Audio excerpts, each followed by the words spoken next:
जय जगन्नाथ सांग मैंने तो सकाल सकाल मो मामा ये बनाते चितौ पिठा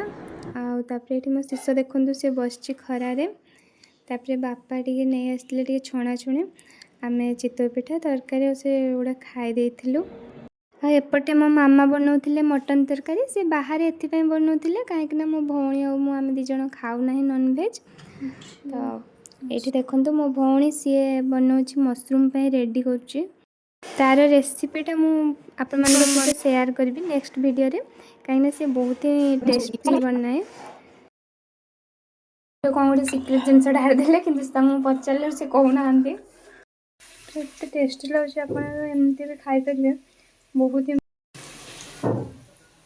रोसे खाई ये रेडी हो गला मशरूम मो शिष्य हाथर मशरूम तरकारी बहुत ही टेस्टी तापर आम ये बसिक देखुलु टे सनसेट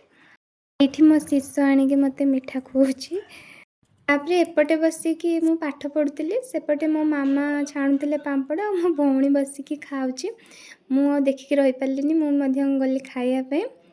तापर आम डिनर रे होता आज पूरी काबुली चना आउ चा